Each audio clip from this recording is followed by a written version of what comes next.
आता विनो वाग्विलाशिनी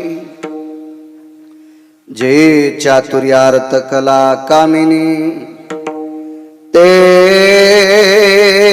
श्री शारदा विश्वमोहिनी नमिली मिया नदी दिव्य गोदा तटीचा विलासी सदा प्रिय जो सज्जना वैष्णवासी जया वर्णिता प्रेम अत्यंत चित्ता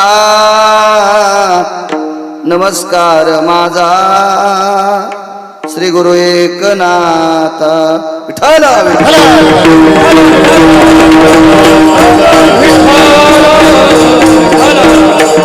ब्रह्मांडाचा धनी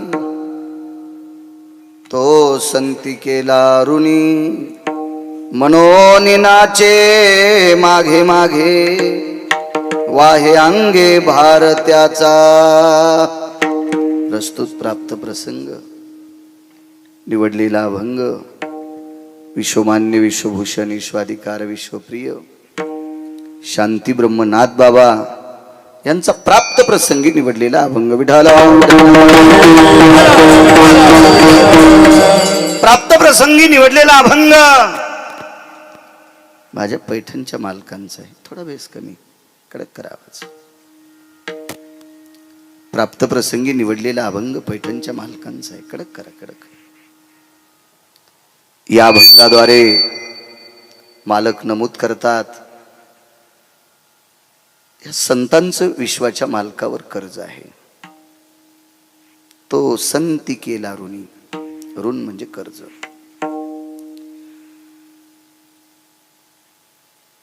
आणि ही कर्ज विश्वाच्या मालकाला फिटत नाही. त्या कर्जानं त्याची मान वाकलेली, त्याला वजन होत आहे. म्हणून तो संतांकडे नाचतोय. नाचणे या शब्दाचा अर्थ पदन्यास नाही. नाचणे या शब्दाचा अर्थ पायात घुंगरं बांधून नाही. नाचणे या शब्दाचा अर्थ संतांकडे जी पडलेली कामं आहेत ती कामे करणं इतिनाम नाचणे.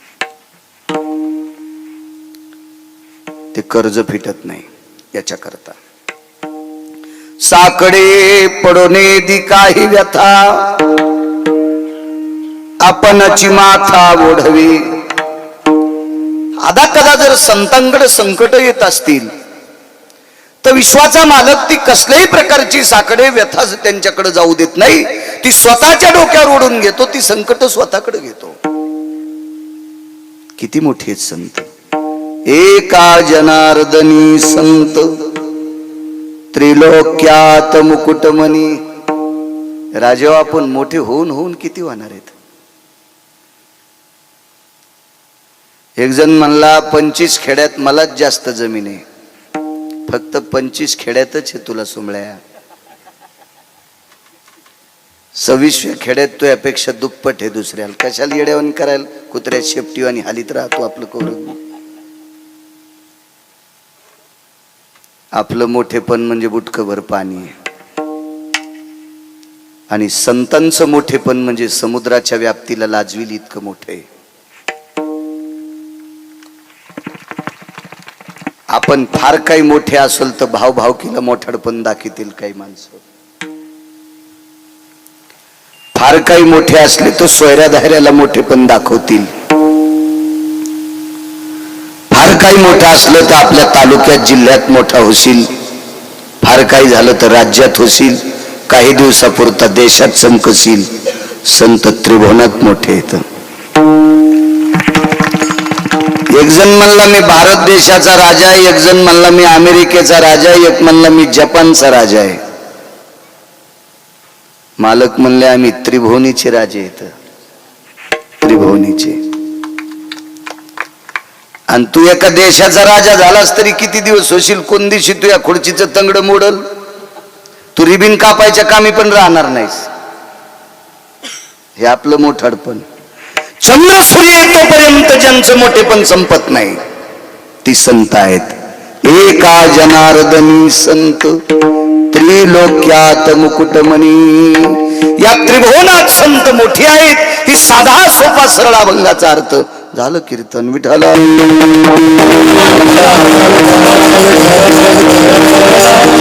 मला असं वाटतं ही मोकळी जागा भरून काढी तर बरं होईल. या पुढे या, इथं काय बॉम्ब पडत नाही, इचू निघत नाही. सरका पुढं, सरका सरका, या ना पुढे या. मी काय मतदान मागायला आलो नाही. बसा, शानी माणसं आहेत तुम्ही, या. तू इकून होईन, तुझ्या डोक्यान मागच्या दिसन तुला आणायला बसवा. आणि इतका उचून तू खाली बसला होय रे. शाबास विठाला.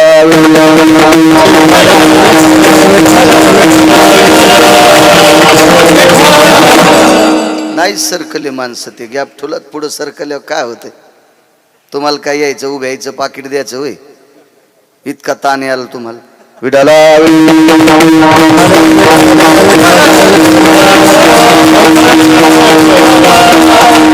मोठ्या श्रद्धेने, मोठ्या अट्टहासाने चालत असलेली ही पवित्र परंपरा, अखंड हरिनाम सप्ताह, मौजे भाकरवाडी, तालुका बदनापूर, जिल्हा जालना. गोड नाव आहे गावाचं. तुमच्या गावाच्या नावाचा जो उच्चार आहे, या उच्चाराने विश्वातला प्रत्येक व्यक्ती तृप्त होतो. कारण 100 क्विंटल सोनं 300 क्विंटल चांदी असली तरी सोन्याचं पिठलं चांदीच्या भाकरी खाता येत नसत्यात. चुंबळ्या भाकरी गव्हा ज्वारीच्याच खावा लागतात. चांगलं नाव, काय बुजुर्ग असतील, कोण असतील, त्यांनी भाकर नाव ठेवलं गावाला, भाकरवाडी. हिची जाण असावी. ज्यांना ज्यांना भाकरीची जाण आहे ते बऱ्यापैकी बाकीच्या जाण ठेवत असते. छान नाव वाटलं, गोडसं. महाराष्ट्रात अजून एक नाव पाहिलं, त्या गावाचं नाव आहे गुळपोळी. बार्शीच्या पलीकडे गावाचं नाव गुळपोळी. गुळपोळी. अजून एखादं गाव सापडा वरणपोळी म्हणजे तानच मिटला. आता इथं भाकरवाडी आहे. हा, इथं भाकरवडी असती तानच नव्हता, मग पुन्हा पाचच काम नव्हतं. विडाला.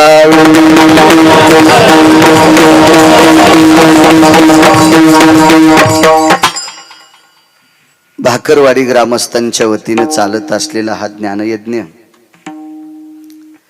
आणि परमपावन ज्ञानयज्ञात माझ्यासारख्या सर्वसामान्य छोट्याशा अल्पनिष्ठांग दंडवत करतो, प्रणाम करतो, विनेकरांना प्रणाम करतो. आदरणीय हरिभक्तीपरायण वयोवृद्ध तपोवृद्ध गुरुवर्य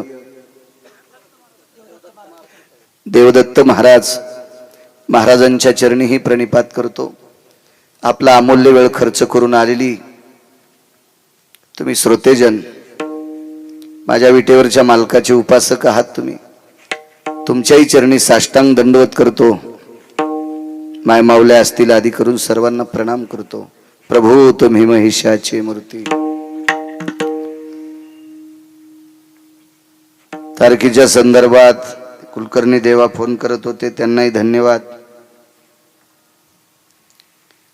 पणराव आलेत, आमच्या परिसरातलं उद्योग क्षेत्रातलं छोटं सरत नाही, त्यांनाही धन्यवाद. शिंदे बाबांची इच्छा असती माझ्याकडे कार्यक्रम घ्यायची, भांडणार आहेत ते कीर्तन झाल्यावर. शिंदे बाबा सुद्धा आलेत, त्यांनाही धन्यवाद. बऱ्यापैकी चॅनलवाली मंडळी आहे. माझ्या लग्नात एक पण कॅमेरा नव्हता, इतके टेकले तुम्ही. गरजा महाराष्ट्रवाले आजूभाऊ आहेत, सिद्धिविनायक कलर होमवाले, त्यांनाही धन्यवाद. सगळ्यांच्या चरणी साष्टांग प्रणिपात करतो. दुकानदाराचा देव गिराहिक असतो, वक्त्याचा देव श्रोता असतो. तुमच्या चरणी दंडवत. या परिसरातला अधिष्ठान दैवत, यती योगी जपी तपी सिद्ध अनुरागी वारकरी नामधारक सर्व महात्म्यांच्या चरणी साष्टांग प्रणिपात करतो. माझ्या अभंगावर येतो. साऊंडवाले तुम्हाला सुद्धा कोटी कोटी धन्यवाद.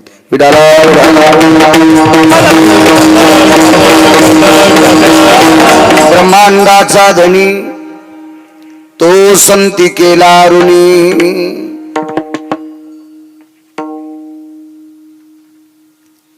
आमच्या गिरगाव मध्ये नित्याचा हरिपाठ.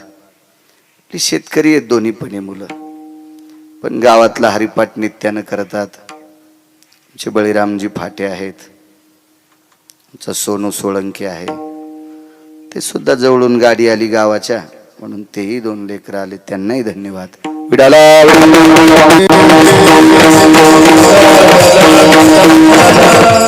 पैठणचे मालक नमूद करतात की संतांचं देवावर कर्ज आहे, देव ऋणी आहे. काही लोक मानायला तयार नाहीत. का म्हणले देव कुठं ऋणी असतो का? त्याला पैशाची काय गरज आहे? पैशाची मालकीनच त्याची बायको आहे. लक्ष्मी ही त्याची पत्नी आहे आणि बायको जवळ पैसे कोणाला असतात? जरी नवऱ्याचे चोरू द्या तरी कोणाला असतात ते पैसे?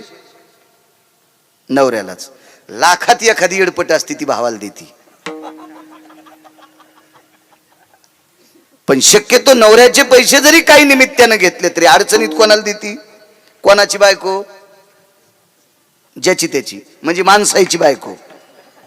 माणसांच्या बायका ज्याची त्या मालकाला त्या पैसे देतात. माणसांच्या. लक्ष्मी कोणाची बायको आहे? देवाची, विश्वाच्या मालकाची. विश्वाची मालकी नाही, कोणाला पैसे देईन? मालकाला. मग तो ऋण घेत असतो का? मला सांगा, ज्याच्या इथं नदी तुडुंब भरली त्याच्या गोळ्या संपल्यात का ईर खांदून पाईपलाईन करायला? नदी भरली तुडुंब, दोन्ही थड्या नदी भरली, कधी कधी थडीचं पाणी बाहेर गेलंय आणि तरी एक जण म्हणला आपल्याला ईर पाडायची, गोळ्या द्यावा लागतात याला. असं होऊ शकतं का? नाही. मग लक्ष्मी ज्याची पत्नी आहे तो संतांकडनं कर्ज कसं घेईल? महाराज, कर्ज पैशाचंच असते असं नाही. कर्ज ऋणानुबंधाचं असतंय, कर्ज कर्तव्याचं असतंय, कर्ज काही कर्माचं असतंय, कर्ज काही शब्दांचं असतंय. रस्ता चुकलेला माणूस आहे, 1 घंटा झालं इकडं तिकडं गाडी फिरवायला, फोन डिस्चार्ज झाला, रस्त्यान माणूस दिसत नाही, उन्हाळ्याचे दिवस आहेत, गाडीत डिझेल राहिले 2-2.5 लिटर. ते जर संपलं तर 50 किलोमीटर पर्यंत पेट्रोल पंप नाही. काय करायचं? पुढे ज्या गावाला जायचं ते गाव सापडणं. तेवढ्या अवकाशात एक सामान्य व्यक्ती शेळ्या घेऊन घरी जात होता. त्याला विचारलं, दादा आमका आमका गाव? काहीच नाही, तुम्ही ज्या रस्त्याला लागलात हेच रस्ता पुढे जातो. आणि 1/2 लिटर डिझेल मध्ये त्याची गाडी त्या गावात पोहोचली. पैसे दिले का पुढच्या व्यक्तीने? पण तो व्यक्ती भेटला. महाराज, शब्दाचं कर्तव्याचं त्याचं कर्ज झालं त्याच्या डोक्यावर. त्यानं त्याला देवासारखं मानावा. अशी काही कर्ज आहेत ऋणानुबंधाची. सगळी कर्ज पैशाची असतात नाही. फार मोठे महाराज घोड्यावर बसून चालले होते. मोठी महाराज होती, मोठी विद्वान होती. मोठं कोणाला म्हणत असतात माहितीये का? ज्या महाराजांना लय पैसे कमीले त्याला का? हे पैसे गुंडाईकडे असतात. पैशांकुठं महाराज मोठा असतोय? गाडी भारीची असली म्हणजे महाराज मोठा असतोय? या देशातल्या गुंडांना मोठ्याल्या गाड्या येतात. त्याला पत्ता नसन आपले पैसे कुठं कुठं घेतो. मग महाराज पैशावाला असणं, त्याच्याकडे गाडी भारीची असणं, ते विमानात फिरणं याच्यावर नाही, त्याचं आचरणाचं कार्ड गोड असणं त्याला महाराज मोठा म्हणत असते. त्याची विद्वत्ता अस्खलित असावी, विश्वाच्या उपयोगाची असावी, लाभाची असावी, त्याला महाराज मोठा म्हणत असते. नाही म्हणले आमच्या इथं महाराज लयच वयस्कर आहेत. हो, आता लोक ते आहे ना 25 गाड्यात गांजा वाढाय. बापरे.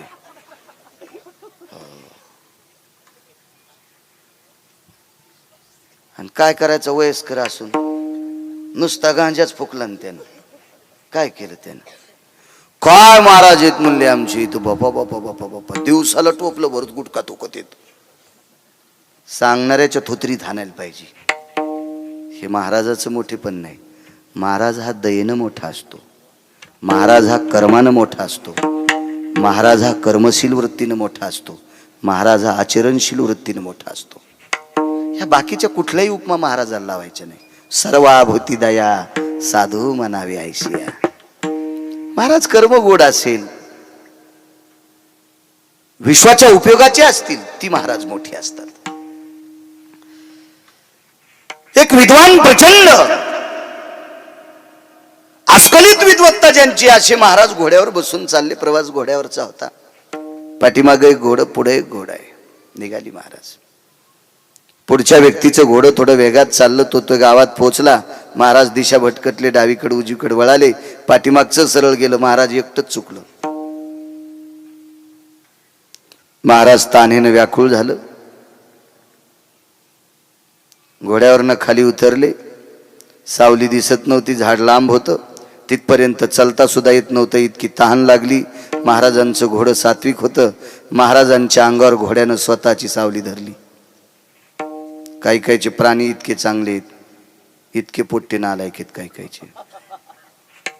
काही काहीचे पोरापेक्षा कुत्रे चांगले आहेत.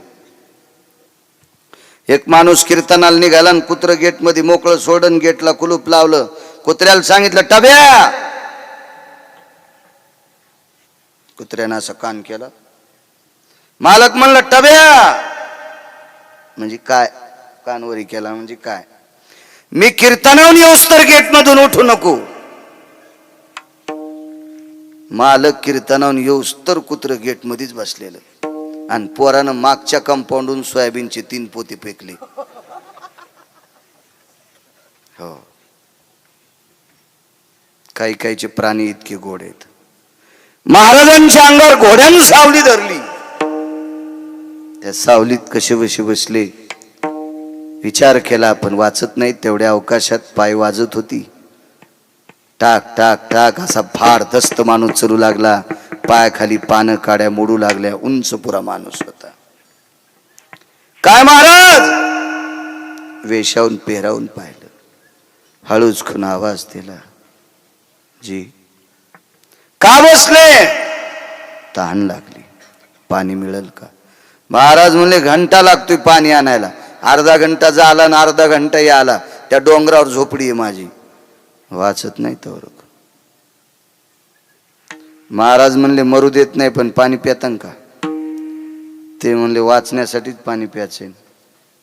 लाखो लोक वाट पाहलेत माझी कार्यक्रमात. त्या महाराज त्या व्यक्तीनं सांगितलं तुमच्या बाजूला 100 फुटा विहीर आहे, पण पाणी काढायला लवट नाही. माझ्या डोक्याला पटका आहे. पटका भिजून तुम्हाला पाहिजे. महाराज म्हणले तुमची जात कोणती? पटक्याच पाणी प्यायचे. तुमची जात कोणती? ते म्हणला मी लाहोर चित्र ससे धरणार आहे. महाराज म्हणला अवघड आहे भाऊ. बरं तुम्ही आंघोळ केव्हा करतात? ते म्हणला मागच्या पावसाळ्यात भिजलो होतो. आता पुढच्या पावसात भिजलो तरच आंघोळ, रोज करीत नाही. पहाटे बी पाणी नेत नाही. शिकारी येतो काही संबंध नाही. कपडे फाटूस तर काढीत नाही. त्याचं शर्ट काढणं असं जर वाजिलं तर हलकीवानी वाजत होतं. इतकं घामानं कडक झालतो. हो, ते शर्ट काढून जर कलईत टाकलं तर 300 माणसाच्या वरणाला मीठ टाकायचं काम नाही. इतका घाम होता त्या ह्याच्यात. आणि कोणाला प्यायचंय त्याच्या पटक्याच पाणी माहिती. 1 नंबरचा तत्व येता. 5-4 मिनिटं विचार केला, वाचत नाही. पण म्हणला जाऊ द्या, पटक्याचं पाणी प्यायचं. वाचून लोकांना भजन सांगू.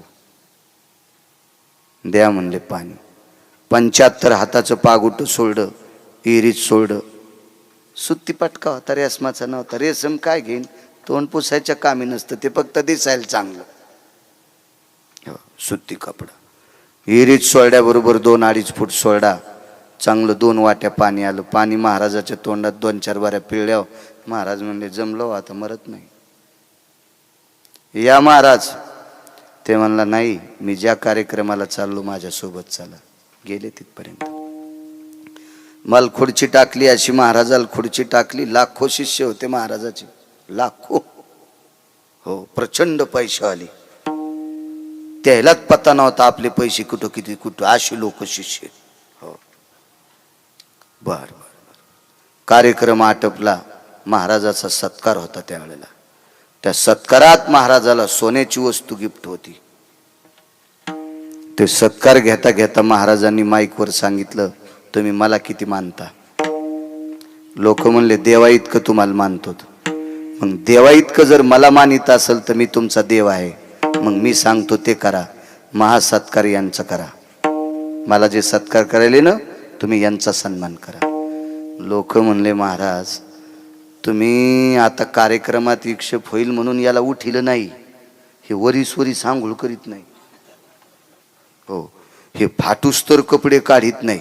याचा व्यवसाय लाहोर चित्र सशे रानडुकर धरणं.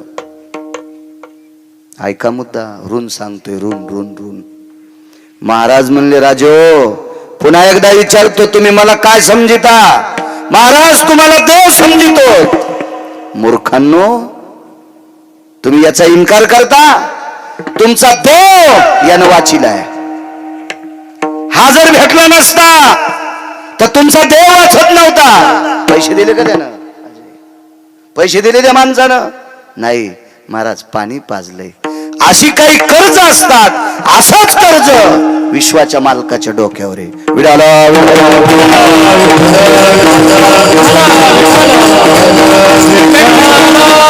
सहावीला पोरग शाळेत गेलं.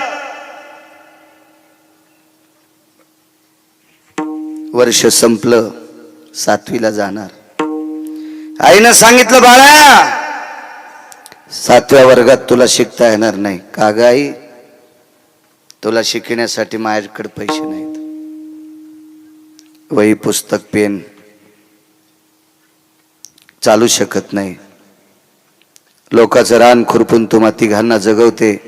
याच्या व्यतिरिक्त मी काही करू शकत नाही. ठीक आहे आई. सगळी लेकरं शाळेत चालली. वट्यावर बसलेलं होतं. गावातल्या एका प्रतिष्ठित व्यक्तीने विचारलं आवाज, ए बाळ्या शाळेत जात नाही? नाही गेलो. का नाही गेला? काही दुखतंय का? काही नाही. मग का नाही गेला? उत्तर नव्हतं. डोळे भरून आले. रडून जिरवतो? नाही दादा. आईनं सांगितलं तुला शिकता येणार नाही. वही पुस्तकासाठी पैसे नाहीत. ठीक आहे चाल सोबत. गुरुजीला विचारलं, गुरुजी वर्षभराचे पुस्तक पेन वही किती लागतील पैसे? 127 रुपये. जुना काळ. दुकानावर गेले. पुस्तक वही पेन वर्षभराचं देऊन टाकलं. चल जा शाळेत. पुढचं सांगू. आज तो मुलगा विद्यमान नायब तहसीलदार आहे. नायब तहसीलदार आहे ते मुलगा. आज आज आज आज 150 एकरवाल्यानं पोरगी दिली त्याला. ज्या पोरीच्या बापाकडे 150 एकर मोरंडी जमीन आहे. मोरंडी सुपारी फोडायला दगड नाही. अशी जमीन जिच्या बापाकडे त्यानं पोरगी देऊन टाकली. आणि न मागता 101 तोळा सोनं नवरदेवाला देऊन टाकलं. लग्न आटपलं. आपल्या संस्कृतीमध्ये कुलाचार, शिष्टाचार, देवदर्शन, वरयात्रा, ग्रामदेवता, परिसरातल्या देवता, सगळ्या देवतेचं दर्शन केलं.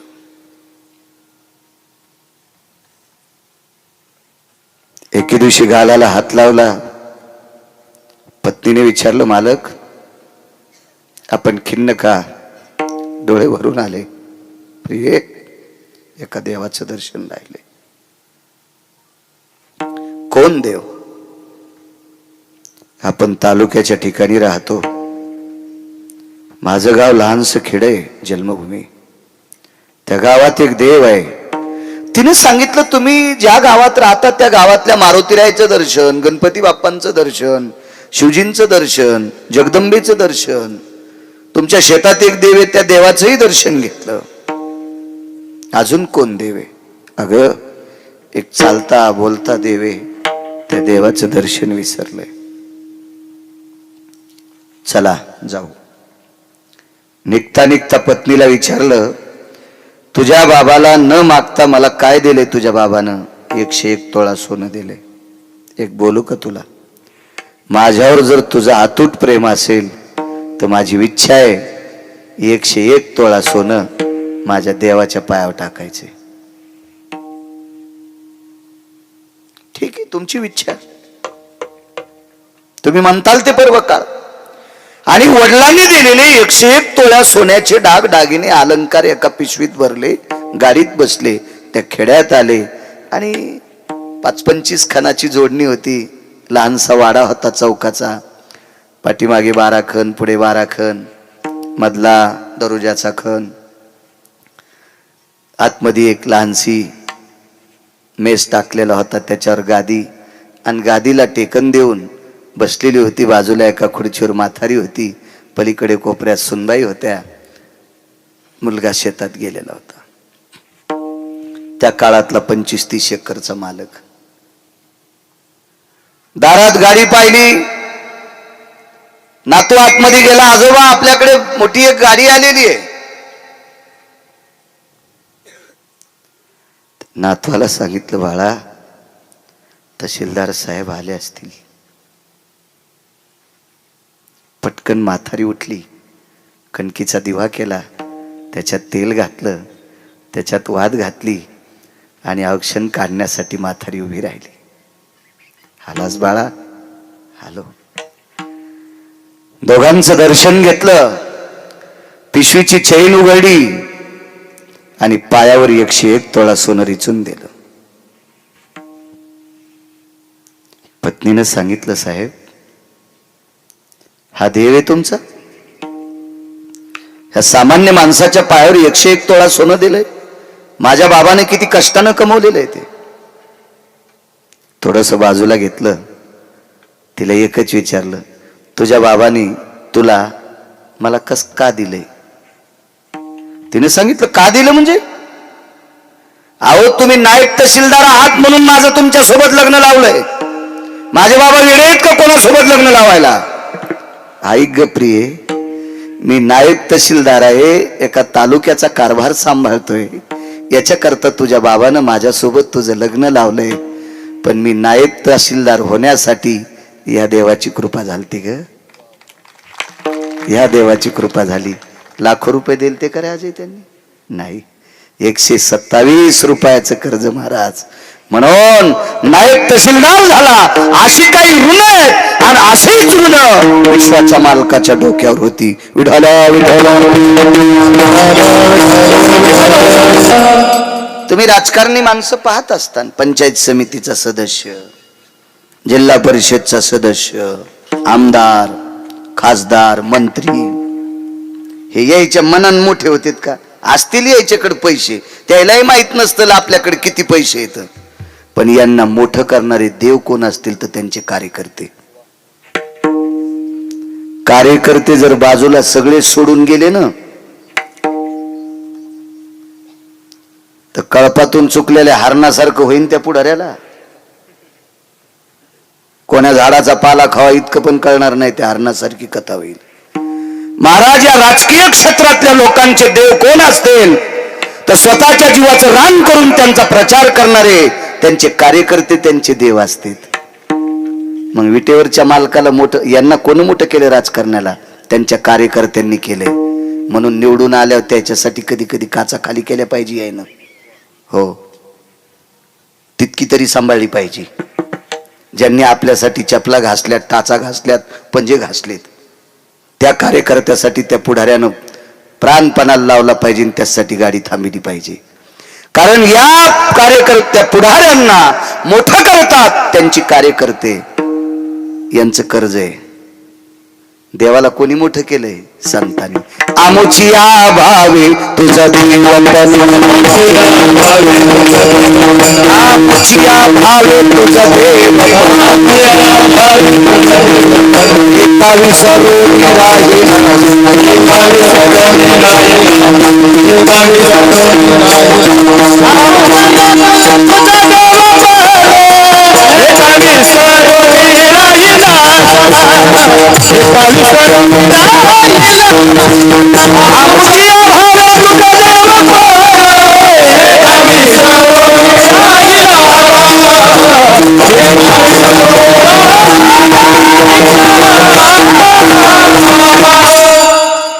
महाराज, कर्ज आहे कर्तव्याचं. विटेवरच्या मालकाला श्रुतीने, जिला आकाशवाणी, जिला देववाणी म्हणतात, ही वाणी प्रगट झाली आणि विटेवरच्या मालकाला त्या वाणीनं सांगितलं, आजपासून 3 दिवसाला तुमची सगळी पोरं मरतील. पंढरपुरातल्या मालकाला तो संती केला ऋणी. देवाचं कर्ज आहे, देवावर कर्ज आहे संतांचं. म्हणून नाचे मागे मागे. का नाचतोय, कशा करता नाचतोय, याचा पुरावा तुमच्या पुढे मांडतोय. देववाणीनं सांगितलं, प्रभू आजपासून 3 दिवसाला 56 कोटी यादवापैकी औषधाला सुद्धा वाचणार नाही. वंशाला दिवा लावण्यासाठी एक सुद्धा पुत्र न नातू वाचणार नाही. देववाणी महाराज ती देववाणी. दर दर दर दर दर दर अंगाला घाम आलाय. आईसाहेबांनी विचारलं, प्रभू वरुता ती स्वेदा ती काया ती जायो, सगळं अंग स्वेदानी घामाने भिजलंय प्रभू, काय अडचण आहे? रमा, हे लक्ष्मी, हे विमला, हे कमला, हा ग आपल्याला 48,324 मुली येतात. 1,61,081 मुलं आहेत. सगळ्यांची लग्न झाली, पुत्र पौत्र म्हणून 56 कोटी यादव झाले. लक्षात ठेव ग, आजपासून 3ऱ्या दिवशी 4 वाजता एक सुद्धा औषधाला दिसणार नाही. थाड दिशा आईसाहेब खाली पडले. प्रभू काय यमाची माय विली आपली लेकरं मारायला? नाही लक्ष्मी, यमाचा दोष नाही, एका पतिव्रतेचा टळटळाट आहे. एका पतिव्रतेचा टळटळाट, एका पतिव्रतेचा. काय पतिव्रते आहे तिचं? काही नाही. नवऱ्याला जग दिसत नाही म्हणून डोळ्याला पट्टी बांधली.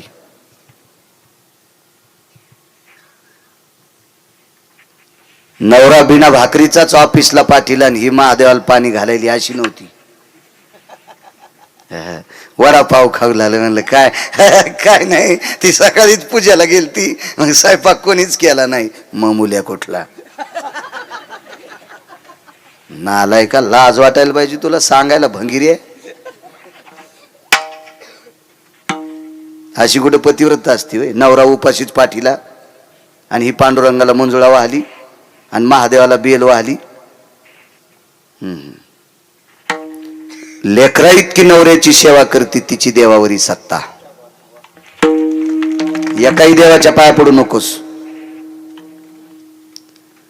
पण कपाळाच्या मालकाला लेकरा इतका जीव लाव, देव तू म्हणशील ती ऐकल. तू का म्हणे पतिव्रता आणि तिची देवावरी सत्ता. नैवम गिरगावकर लिखितम. मी लिहिलंय काय वाक्य? नवऱ्याला नीट बोलत नाही, महाराजाला काजू टाकून दूध पाजिती. तू ह्या काजू टाकून पेलेल्या दुधानं महाराजाचं पोट फुटन पोट. नवऱ्याच्या पाया पडत नाही, महाराजाच्या पाया पडते. धोत्रा सगळं जळण तुया पापान महाराज. महाराज जळाल्यावर धोत्र जळायला किती किस्तू लागत असतो? नाही माझ्या माईनो, शब्द तुम्हाला कठीण वाटत असतील, नाही तुम्हाला आवडेल असं कीर्तन नाही. चोंबाळ्या गप्पा हानीत नाही. हा भलवा नका बोलू. तुम्हाला 30 गाव पठ्ठ्याला 36 गाव. बेकार छोट नाही, माग लागत नाही कोणाच्या, काही गरज नाही. तुमच्यातल्या एका बाईनं देवाचं सुद्धा दर्शन घेतलं नाही. देवानं तिच्या 9 बाऱ्या दर्शन घेतलं. मर्यादा पुरुषोत्तम रामचंद्र लोपामुद्रेच्या 9 बाऱ्या पाया पडले. ती एकदाही पडली नाही, पण मालकाच्या 3दा पडत होती. इथं बसलेले ज्याचे आई वडील जिवंत आहेत त्यांना आई वडिलाचं दिवसात एकदा दर्शन घ्यायचं. एकाही भंगिऱ्या महाराजाच्या पाया पडायचं नाही. काय देईन ते तुम्हाला सोंबळ्या. महाराज कल्याण करीत असतो का तुमचं? गोळ्या संपल्यात का तुमच्या? पाया पडायचं असेल तर वारकऱ्याच्या पड जा, महाराजाच्या पडू जाऊ नका. माझ्या मालकाचा संदेश आहे, मस्तक माझा पायावरी वारकरी संतांच्या. 8 दिवसापासून बॉम्बलायलो मी रोज. एका बाईनं महाराजाच्या पाया पडायला पोरग नेलं. महाराज म्हणले इतकं पाय दाबू दाबू पाया पडिल. त्याला राग आला आणि त्यानं महाराजाच्याच पायाला बोच करलं. रगत निघलो महाराजाच्या पायातून. पण महाराज गपचिकच बसलं. 2,000 पुढे टेकले होते ना त्या वजनानं. ते म्हणला सगळं मांडी गुडघ्यापासून काढ तरी काय ताण नाही. त्या 2,000मुळं त्यानं रक्त काढू दिलं. काय येडगळ होतं ते बी.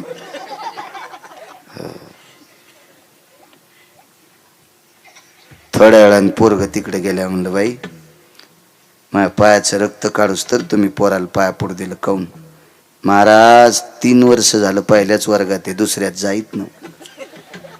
तुमच्या पाया पडल्यावर दुसऱ्या वर्गात जाईन. महाराज म्हणला माझ्याच पोराला 20 वर्ष झालं मेंदूच्या गोळ्या चालू येतात. आणि महाराजाच्या पोराला जर डोक्याच्या गोळ्या चालू असतील तर तुमच्या पोराचे डोके नीट करायला काय येड होती का? तुमच्या गोळ्या संपल्यात. तुमची लेकरं सुज्ञ होण्यासाठी ज्ञानोबरायच्या समाधीवर डोकं ठेवा. तुमची लेकरं सुज्ञ करायची असेल तर विटेवरच्या मालकाच्या पायावर डोकं ठेवा. तुमची लेकरं बरी करायची असतील तर तुकोबरायच्या पायावर डोकं ठेवा. पैठणच्या मालकांच्या पायावर डोकं ठेवा. गंगाखेडला जनाबाईच्या तिथं डोकं ठेवा. पंढरपूरला नामदेव पायरीवर डोकं ठेवा. पलीकड चोखोबरायच्या समाधीवर डोकं ठेवा. तुमची पोरं सुधारतील. नका भंगीरेच्या पाया पुढं. विडाला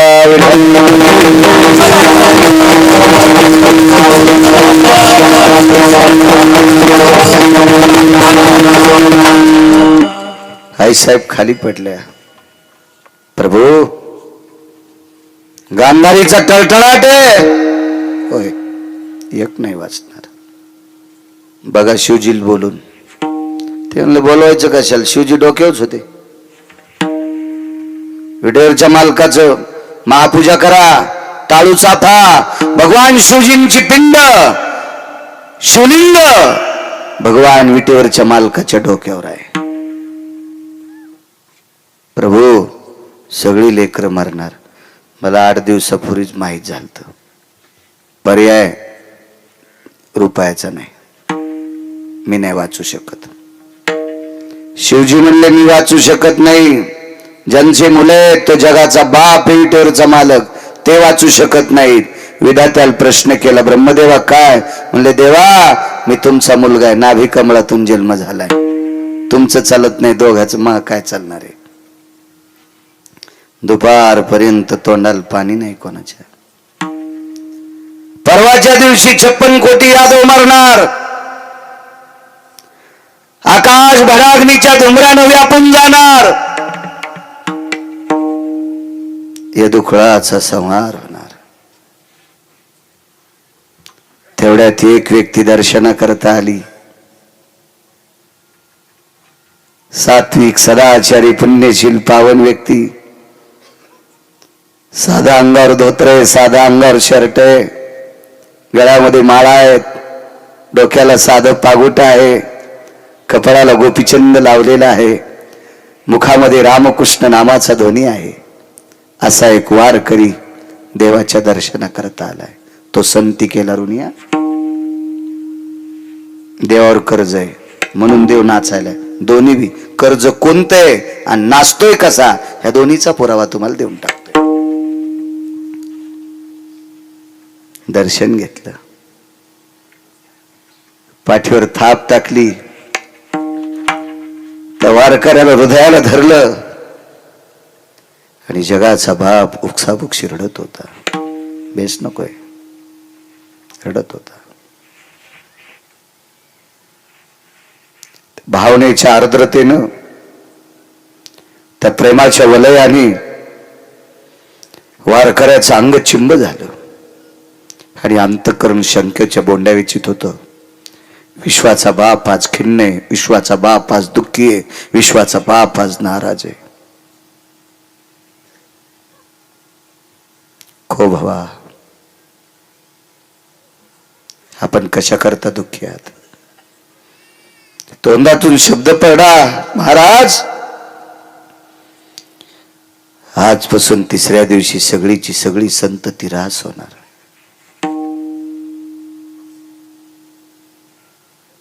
खिन्नतेच्या लहरी माझ्यापर्यंत आल्या प्रभू. याच्याकरता तुमच्या भेटी करता आलोय. तुमच्यावर हे दुःख का उडवलं असेल? एका पतिव्रतेचा टळटळाट आहे. फार मोठ्या आहात माझ्या माईनं तुम्ही. नवऱ्याला जग दिसत नाही म्हणून स्वतःची डोळी बंद केली आणि सूर्याचे किरण मरेपर्यंत पाहिले नाही.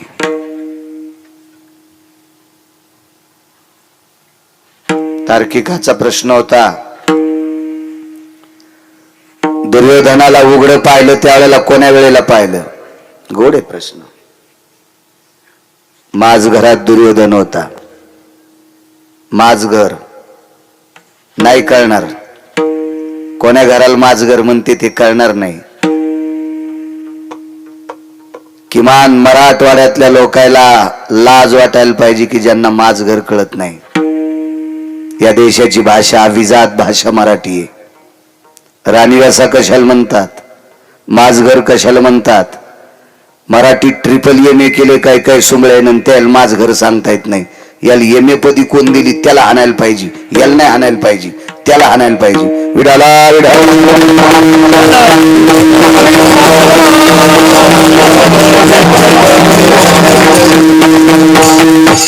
नाही राजू, मला नाही वाटत ह्या सगळ्या गोष्टीने तुम्हाला गुण यायला नाही. हा खेळ वाढाय म्हणून हा खेळ वाढाय. हा खेळ वाढाय म्हणून हा खेळ. फक्त लांबी आणि रुंदी वाढली, खोली वाढीच नाही. खोली कशाला म्हणते? खोली म्हणजे पीक आलं. खोली म्हणजे गुण आलाय. तुमच्या एवढ्या मोठ्या सप्त्याला गुण आला आणि खोली वाढी कधी समजीन? तुमच्या काल्याच्या दिवशी 25 पोरं माळकरी व्हा, तर तुमच्या सप्त्याला गुण आलाय, तर तुमच्या सप्त्याची खोली वाढी. नाहीतर तुम्ही नुसते महाराज आणले, त्याला खपक्या पाकिट दिले, तुम्ही असेच.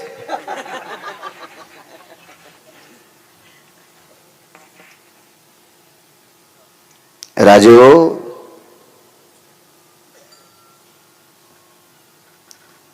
आमच्या शब्दाचा जर तुम्हाला गुण येत नसेल, महाराज मोठ्यांचं वाक्य शोकांतिक आहे, याचं पाप वाक्याला फेडावं लागते. पाकिट फुकट नसतं महाराज यांचं. तुम्हाला जर एक आणि 4-5 पोरानं जर नाही माळी घातल्या तर तुम्ही दिलेली दक्षिणा आमचे संसार खालून पेटी ती, खालून खालून पेटी ती. मोठ्यांचा अधिकार सांगू. ज्ञानसूर्य रंगनाथ गुरुजींचं कीर्तन चालू पंढरपूरला. गुरुजींचं कीर्तन ऐकायला खानदेश मधले सामान्य व्यक्ती ऐकायला बसले.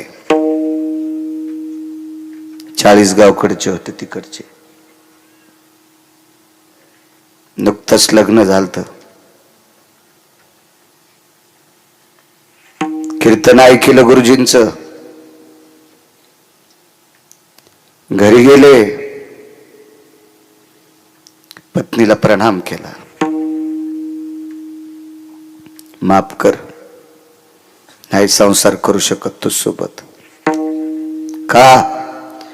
एका वारकऱ्याचं कीर्तन ऐकून उपरती झाली, पश्चाताप झालाय, नको संसार. वैकुंठवाशी गुरुवरे नथुराम बाबा केळकर सांगायचे आमच्या परिसरात.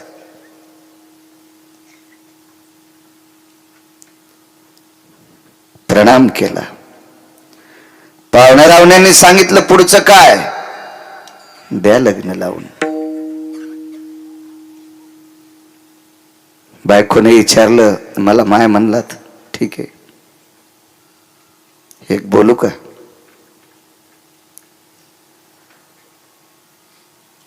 संसाराची इच्छा आता तर नाहीये, आणि जर असेल अंतकरणात तर पुढच्या संसारात तू जरी कुत्री झाली तर मी कुत्र होईल. पण संसाराची इच्छा पुढच्या जन्मात पूर्ण होईल, पण गुरुजीची सेवा पुढच्या जन्मात भेटत नाही. गुरुवर्य रंगनाथ गुरुजीची सेवा पुढच्या कीर्तनात भेटत नाही. महाराज, एका कीर्तनात इतका पश्चाताप व्हावा याला वक्ता म्हणतात. महाराज त्या दर्जाचे आपण मृदंगाचार्य नाहीत, त्या दर्जाचे तुम्ही गायक नाहीत, त्या दर्जाचा मी कीर्तनकार नाही, पण आपल्या तिघांचा दर्जा इतकाच असावा, 5 बायकांनी तंबाखू सोडावा. एकाच माणसानं म्हाताऱ्यानं बिडी सोडाव, पोराला विनंती करीतच नाही. 50 वर्षाचा पुढे गेलेलं कचर, त्या 1 जणानच तुमच्या भाकरवाडीत बिडी सोडावा, 2च पोरानं गुटके सोडावा आणि 5च मुलांनी काल्याच्या दिवशी माळी घालावा. आपल्या तिघायला आशीर्वाद मिळेल. आम्हा तिघायला आहे मृदंगाचार्य, गायक आणि आम्ही, आम्हा तिघाला आशीर्वाद भेटेल. खरा प्रयत्न मायबाप घाला. काल्याच्या दिवशी 5 तरुणाईने माळी. देखावा दाखवूच नका, लई देखावा पाहिलाय मी. 6015 गाव आजच्यानं पूर्ण होते. 6015 गाव महाराष्ट्रातली पाहिलेत आणि 250 पर्यंत कर्नाटक आणि तेलंगणा. गोव्यात 5 दिवस कीर्तनाला. कमी कपडेवाले पाहायला नाही गेलतो बोंबलत, तिथं कीर्तनाला गेलतो आझाद मैदानला. 5 कीर्तन आझाद मैदानला. मी रावणाला ओव्हरटेक केलेले श्रीमंत पाहिले. हे लांबी रुंदील मोजीत नाही पठ्ठ्या. विडाला विडाला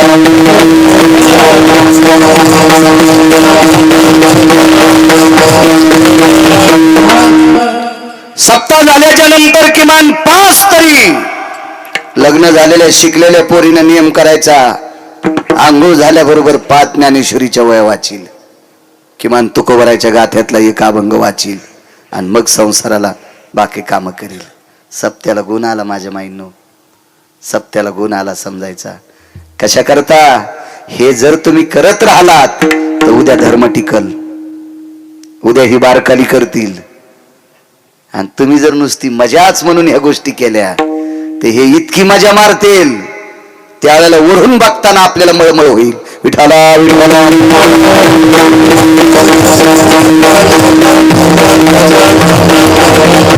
काय सांगत होतो? ज्यांनी गुरुजीची सेवा केली त्यांना लोटे बाबा म्हणायचे. त्यांच्याकडे लोटा असायचा, लोटे बाबा. इतका पुरुषार्थ असला पाहिजे वक्त्याचा, त्याला म्हणतात पुरुषार्थ.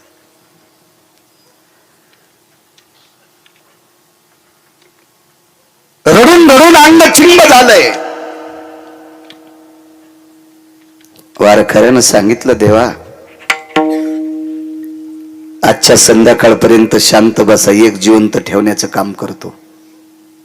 तो संती केला रुनिया अजय महाराज. पंढरपुरातला मालक स्वतःची लेकरं जिवंत ठेवू शकत नाही. काशीतले मालक भगवान शिवजी पंढरपुरातले मालकाची लेकरं जिवंत ठेवू शकत नाहीत. सत्यलोकाचे मालक विधाता ब्रह्मदेव जिवंत ठेवू शकत नाहीत. एक वारकरी जिवंत ठेवतोय. काय दर्जा आहे वारकऱ्यात. महाराज नाही बरं, महाराज म्हणजे काय, हे वाड्यावर काही करू शकतो, त्याचं नाव महाराज आहे. किती जरी आलं तरी नियम बदलत नाही, त्याचं नाव वारकरी. हो, म्हणून पुन्हा एकदा सांगतो, तुमच्या बुटाला स्पर्श करून सांगतो, तुमच्या चप्पलला स्पर्श करून सांगतोय, पायाच पडायचं तर वारकऱ्याच्या पडायचा. नका पवित्र मस्तक हरामखोराच्या पायावर टेकू. त्याच्या पायातून पाप तुमच्या अंगात येईल आणि तुमचं घर उभं पेटन. चांगल्यांचं दर्शन घेतलं पाहिजे, कोणाचं बी नाही. प्रभू आजची रात्र थांबा, एक तुम्हाला दिवा लावण्यासाठी जिवंत ठेवण्याचं काम करतो. दुसऱ्या दिवशी सकाळी वापस आले आणि प्रसन्नपणाने विटेवरच्या मालकाचं दर्शन घेतलं, मालकिनीचं दर्शन घेतलं आणि सांगितलं, प्रभू तुमचा एक नातू वाचितो, त्याचं नाव आहे वज्र. मुलगा नाही वाचिला, नातू वाचितो, ब त्याचं नाव आहे वज्र. वज्राला जवळ बोलवलं, पाठीवर थाप टाकली आणि दक्षिणेच्या राजा यमाकडे बघितलं. हे यमराज, याला नेशील तर माझ्याशी गाठ आहे. यम म्हणला, शिवजी बोलणत, पंढरपुरातले मालक बोलणत, ब्रह्मदेव बोलणत, आणि हे महाराज.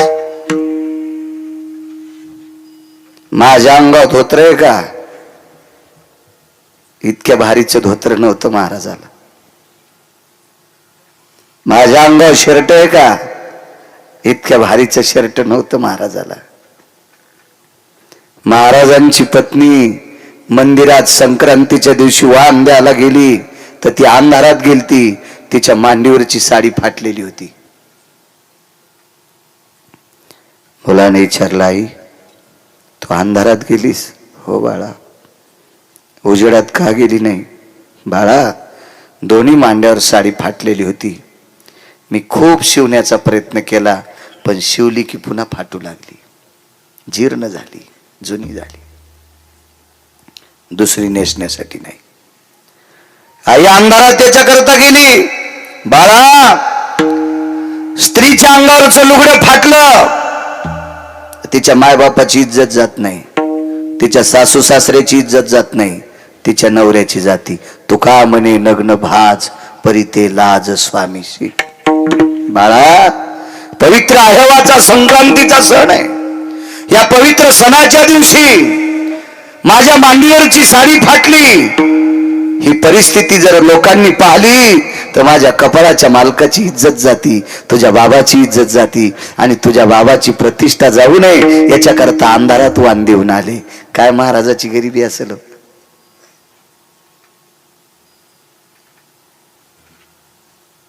काय गरिबी असेल, काय परिस्थिती असेल त्या महाराजांची. आणि तितक्या गरिबीतला महाराज यमाला चुटकी वाजून सांगितलं, यमराज, माझ्या विटेवरच्या मालकाचा एक नातू वज्र जर नेलास तर माझ्याशी गाठ आहे. दात खाऊन वाक्य वापरलं. यमानं श्रुती नावाची पत्रकार पाठवली. पहिली जगातली पत्रकार कोण? तर श्रुती. त्याच्या अगोदर कोणी पत्रकार नव्हतं. श्रुती माते जी, विश्वाच्या मालकाचा नातू वाचिणारा वारकरी त्याला भेटून या. श्रुतीनं प्रणाम केला. महाराज, देवाचा नातू कोणीच वाचू शकत नाही, तुम्ही वाचिणार? वाचवायचा काय विषय, मरूच देत नाही. कोणाची माय आली वज्राला मारायची. श्रुतीनं सांगितलं, ताकद कशाची? आतापर्यंत भगवंताचं भजन केलंय, त्या भजनाच्या पुण्याचे हौद भरलेत आणि त्या पुण्याच्या बळावर या पोराला पोह्याचा प्रसाद द्यालता. त्या वारकऱ्याचं नाव होतं सुदामदेव. देवाच्या 56 कोटी यादव्यापैकी एकाच नातवान प्रसाद खाल्ला होता, त्याचं नाव होतं वज्र. वज्र. महाराज, देवाच्या वंशात दिवा लावायला सुद्धा एक सुद्धा माणूस शिल्लक राहत नव्हता, पण एका वारकऱ्यानं जिवंत ठेवला. हे कर्ज तो संती केला ऋणी नाचतो का? दुसऱ्या कडव्यावर बोलायचं बरं का, मी बोट केल्यावर का कसा नाचलाय? महाराज, ज्याच्या दारात जावं लागत, इतकी अंगावरची साडी फाटलेली, त्या बाईच्या दारात बांधलेल्या गाईला सोन्याची मेघ ठोकलेली होती, गळ्यात साखळी सोन्याची होती, काही अंतरावर मसड होती, म्हशीला साखळी सोन्याची होती, म्हशीला डाम सोन्याचा ठोकलेला होता, म्हशीला दावणीला लाकडं सोन्याचे होते. देवाला एका बायकोने 16,108 पत्न्यापैकी देवाच्या एका बायकोने माहेरातून मणी आणला होता. तिनं माहेरातून बोटुळे आणले तर नीट बोलत नाही सासूला. शेवया, एका घरी शेवया खाल्ल्यात नाही. आणलं काय सुंदर शेवया झाल्या, माझ्या आईनं केल्यात, याच्या माईला येत नाहीत बोटुळे. म्हणलं तुझ्या माईला हे लांबटेन बोटुळे येते, याच्या माईनं एवढा उभा बोटुळा दिलाय तुला, याची अक्कल आहे का तुला? तुझ्या माईनं दिलेले बोटुळे 6 घंट्यात गाव करायला जाते. याच्या माईनं अख्खं जीवन सांभाळायला तुला बोटुळा दिलाय, याची अक्कल कुठं नदील का आणतुलीस का? राग येऊ देऊ नका, मी तुम्हाला म्हणत नाही. तिकडे गेल्यावर तुम्हाला फुकणार. दुसऱ्या आणू कुठून आणू दुसऱ्या?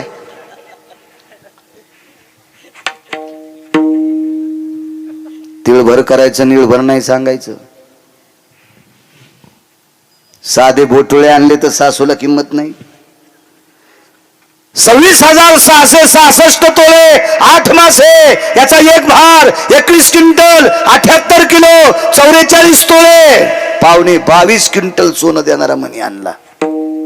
सोनं साचल्यावर ज्यानं आपलं लेकरू वाचिलंय त्याचं गाव सोन्याचं बांधलंय. याला दुसऱ्या कडव्यात नाचणं म्हणतात.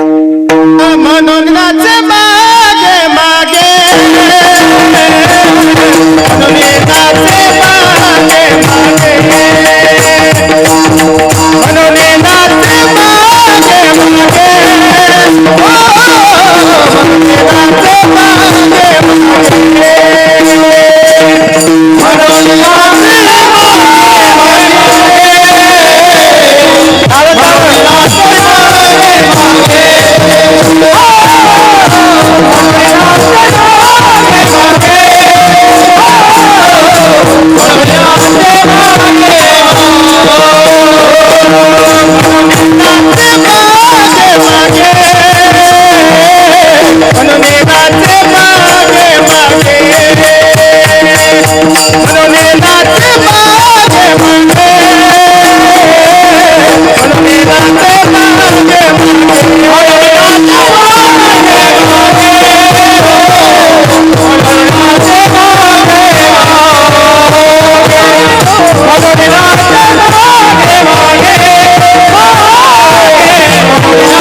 नाचे मागे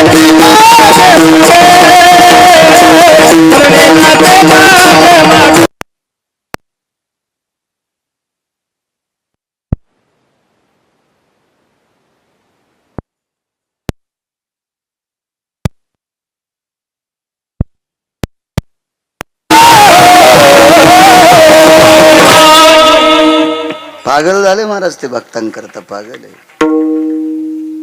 साकडे पडोने दी काही व्यथा आपणची माथा ओढवी नाही येऊ देत संकट भक्तावर. एका वारकऱ्याकडे वारकरी जेवायला आले. एकादशी होती, फराळाला आले. गळ्यामध्ये विणा होता, एक जणाच्या हातात चिपळी होती. रामकृष्ण नावाचं चिंतन करीत करीत एका वारकऱ्याच्या दारात आले. आवाज आल्याबरोबर बाहेर आले. मातीचं गाडगं होतं, त्या गाडगं भरून पाणी घेतलं, सगळ्या वारकऱ्यांचे पाय धुतले, बसायला बोऱ्या टाकला.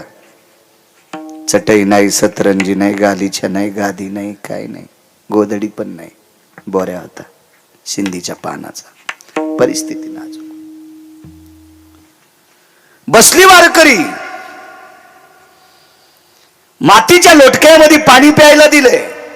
धातूचं एकही पात्र नाही घरी, तांब्याचं नाही, पितळाचं नाही, जर्मलचं नाही, प्लॅस्टिक तर नव्हतंच त्या काळात. पाणी पिलं. एका लहानशा गाडग्यात एवढा एवढा गुळाचा खडा होता. ह्या 4 वारकऱ्याला थोडा थोडा गुळ हातावर दिला आणि पुन्हा अर्ध लोटकं पाणी प्यायला दिलं. म्हणून गुळ पाणी देण्याची पद्धत होती.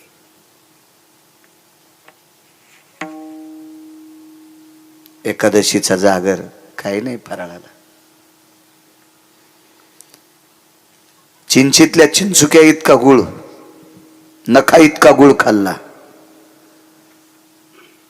आणि बंदी रात्र एकादशीचा जागर केला. बंदी रात्र रात्रीचा 11:30-12 वाजली आणि पाठीमागच्या झोपड्यात मालक गेले आणि पत्नीला सांगितलं, प्रिये भजन ऐकायली? हो. त्याच झोपड्यात पण पलीकडे कुडाला खेटून भजन ऐकत होती त्या वारकऱ्याची बायको. गालाला हात लावलेला भजन ऐकू लागली. चांदण्याचा प्रकाश आहे. पौर्णिमेच्या रात्रीच्या प्रकाशानं त्या झोपड्याच्या ताटव्यातून आत प्रकाश आलेला होता. दिवा लावण्याकरता तेल नव्हतं. साकडे पडून येदी काही व्यथा. भक्तावरची संकट स्वतःच्या डोक्यावर घेतोय किंवा निवारून टाकतोय. हे कर्ज फेडण्याचं लक्षण आहे. प्रिये जी, एकादशीचा जागर एका कवडी इतक्या गुळावर केलाय, पण सकाळी द्वादशीला काहीतरी लागेल की नाही?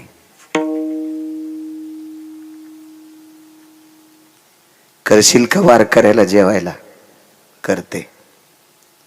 पण वाक्य एक तोंडातून पडलं नाही, आपल्या घरी शिदा नाही, किराणा नाही. करते म्हणले. महाराज, नवऱ्याला दिलेला शब्द वाया जाऊ देऊ नये म्हणून रात्रीच्या 11:45 वाजता एका दुकानदाराची कडी वाजली.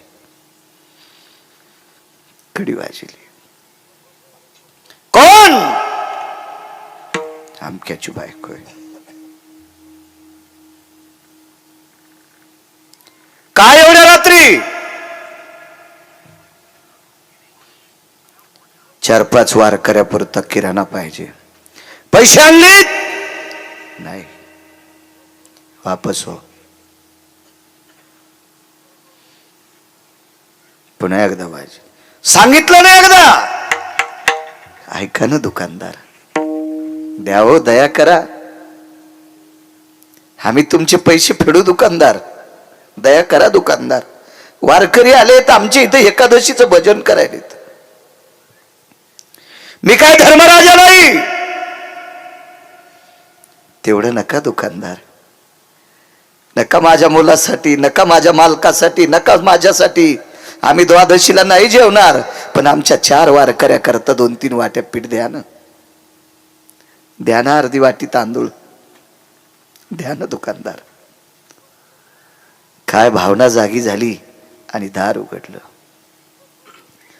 कंदील हातात घेतला आणि कंदिलाच्या प्रकाशात रात्रीच्या 12:30 वाजता आजूबाजूला कोणीच नसताना एकांतात एका वारकऱ्याच्या पत्नीचा चेहरा पाहिला.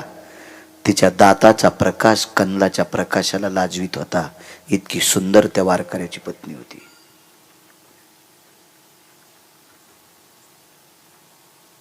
दुकानदाराच्या अंतःकरणात पाप जाग झालं. पैसे आणून देशील? कुठून येणार तुझ्याकडे पैसे? दुकानदार, पैसे जर नाही फिटले तर तुम्ही सांगताल ते काम करीन. शब्द सहज चुकीचा केला. एक म्हणायला पाहिजे होतं, सडा टाकील, सारवण करील, धुनी करील, तुमच्या रानात खुरपील, तुमचे दळणं नेशील, डाळी करील, काय तुमच्या शेतातलं घरातलं काम करील. सांगताल ते काम करीन म्हणल्याबरोबर दुकानदारानं कोड्यात पकडलं आणि एवढं मोठं गठुडं किराण्याचं देऊन टाकलं. किराण्याचं गठुडं 12:15 वाजता 12:30 वाजता उचलणार तेवढ्या अवकाशात दुकानदारानं सांगितलं, लक्षात आहे का? मी सांगितलं ते काम. काय काम करायचं? आज रात्री 1-1:15 वाजता 2 तासाकरता माझं काम तृप्त करण्यासाठी यायचं.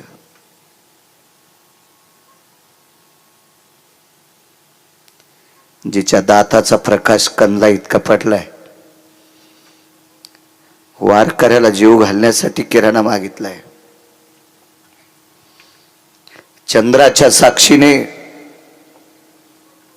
म्हणण्यापेक्षा आकाशाच्या साक्षीने, तुमच्या हातातल्या कंदिलाच्या दीपकाच्या प्रकाशाच्या साक्षीने सांगते, तुमच्या ऋणात मरणार नाही.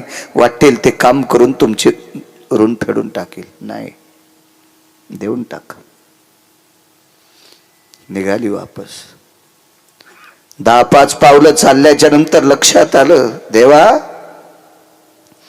मालकाला शब्द दिलाय सकाळच्या वारकऱ्यांना जेवायला घालीन, वारकऱ्याला जेवू घालते देवा, पण उभ्या आयुष्यात परपुरुषाला, बापानं ज्याच्या सोबत लग्न लावून दिलंय त्याला पती मानते, जगातल्या प्रत्येक पुरुषाला भाऊ आणि बाप मानते, याच्या सोबत संसार कसा करू 2 तास.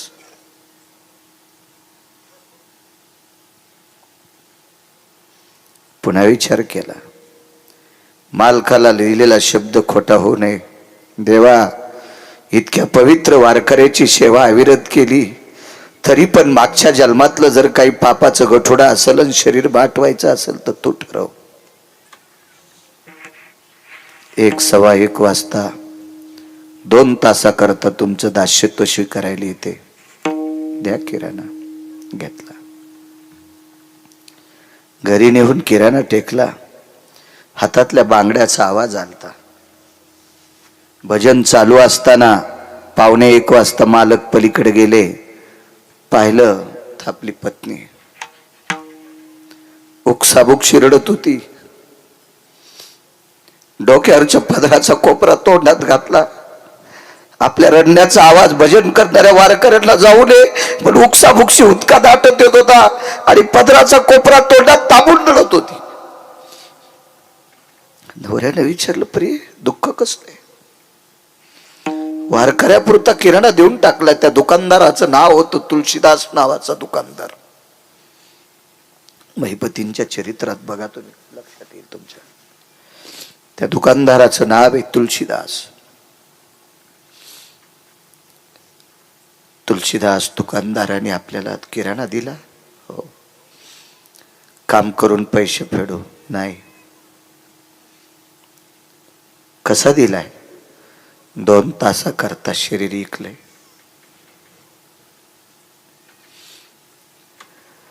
एखाद्या अलगद झाडाचं फळ खाली पडावा असं आल्हादी आल्हादी बसत बसत बसत खाली पती बसले. पत्तीच्या सानिध्यात डोळ्यातून पाणी कसं आणावं सहज शब्द पडला. प्रिय अविरत या मालकाचं भजन केलं रामप्रभूचं. त्या वारकऱ्यानं जीवनभर रामप्रभूचं भजन केलं.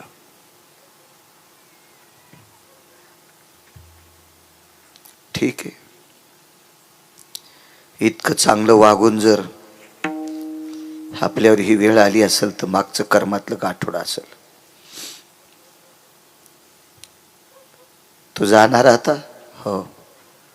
तितक्यात अचानक पावसाची थेंब सुरू झाली. साकडे पडून दी काही व्यथा, याच्यावर बोलतोय 3ऱ्या कडव्यावर. पावसाची थेंब मंजुळशी सुरू झाली. पण तिला सांगितलं, प्रिय तिथपर्यंत जाऊस तर भिजशील. भिजल्याच्या नंतर तुझ्या अंगावरच्या कपड्याने त्याचा अंथरूण ओलं होईल. म्हणून एक साधा कपडा बायकोच्या डोक्यावर टाकला. रस्त्याने जाता जाता तुझे पाय भरतील, भरू नये म्हणून बायको खांद्यावर घेतली. आणि त्या तुळशीदास नावाच्या दुकानदाराच्या वट्ट्यावर पत्नी टेकून दिली. पत्नी वट्ट्यावर टेकल्याबरोबर आपण मागे सरकले आणि दोन्ही हात छातीवर ठेवले. प्रिय माफ कर मला. माझ्यासारख्या वारकऱ्याच्या संसारात तुला 2 तासाकरता शरीर विकावं लागते.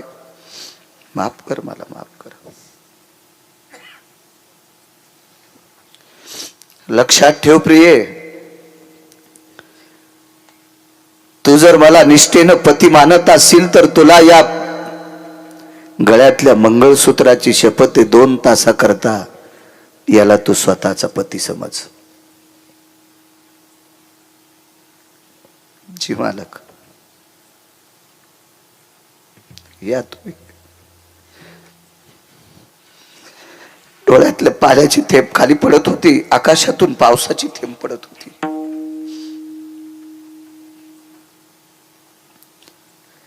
धरणी माता थरथर कापत होती. आकाशातल्या प्रजन्याच्या गारा झेलण्याची जिच्यात ताकद आहे, तिला एका वारकऱ्याची दुःख अश्रू झेलण्याची ताकद नव्हती.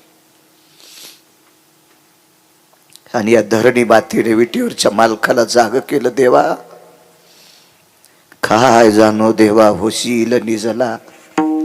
ह्या वारकऱ्याचं प्रारब्ध लिहित असताना तुला झोप लागली का देवा? तुला करुणेचा सागर कोण म्हणील?